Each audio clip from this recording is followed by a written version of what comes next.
Hello everyone. What are you doing? Worrying about your child's future? तर काळजी नका करू. फक्त मुक्ताई कॉन्व्हेंटला संपर्क साधा. Because here you get learning with the excellence, quality education, science-based activities, play-based games and interactive learning. With all these modern teaching methods and strong parent-teacher communication, then what are you waiting for? लवकरात लवकर आपल्या पाल्याचे admission Muktai कॉन्व्हेंटला करा. Location आहे Muktai convent, Chetananagar, Sundarkhed, Buldhana.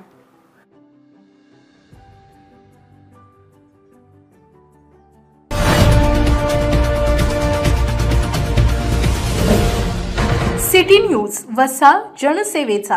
गाव तेथे ST या ब्रीदवाक्याला अनुसरून महाराष्ट्र राज्य परिवहन महामंडळाने प्रत्येक गावामध्ये बस थांबा असलेल्या ठिकाणी प्रवासी निवाऱ्याचे बांधकाम सार्वजनिक बांधकाम विभागामार्फत तसेच काही ठिकाणी आमदार तर काही खासदार निधीतून प्रवासी निवारे बांधलेले आहेत. प्रवाशांना उन्हाळ्यात उन्हापासून तर पावसाळ्यामध्ये पावसापासून बचाव व्हावा याकरिता हे प्रवासी निवारे बांधले आहेत. मात्र जळगाव जामोद तालुक्यातील जामोद येथे सार्वजनिक बांधकाम विभागामार्फत गेल्या 25 ते 30 वर्षांपूर्वी प्रवासी निवारा बांधण्यात आला होता.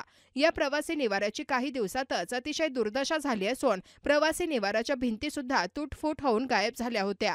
सिमेंटची बसवलेली टीनपत्रे सुद्धा तुटफूट झाली होती. आता तर हा पूर्ण प्रवासी निवारा चक्क अतिक्रमणाच्या विळख्यात सापडला असून कडक उन्हाळ्याच्या दिवसात विद्यार्थी तसेच प्रवासी मात्र उघड्यावर आले आहेत.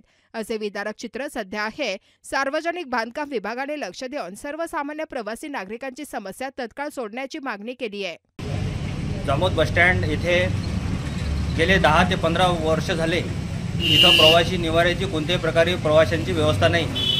शाळेत महाविद्यालयामध्ये भरपूर 1000-2000 विद्यार्थी रोज जाणे येणे करतात, परंतु सार्वजनिक बांधकाम विभागाचं प्रवासी निवाऱ्यावर थोडंही लक्ष नाही. प्रवासी निवाऱ्यामध्ये अतिक्रमणसुद्धा मोठ्या प्रमाणात दिसते. तसेच येथे महिलांना व पुरुषांना मूत्रीघरसुद्धा नाही. या सर्व समस्याचे तातडीने निवारण सार्वजनिक बांधकाम विभागाने करावे, अन्यथा जामोदवासीय लोकशाही पद्धतीने आंदोलन करतील.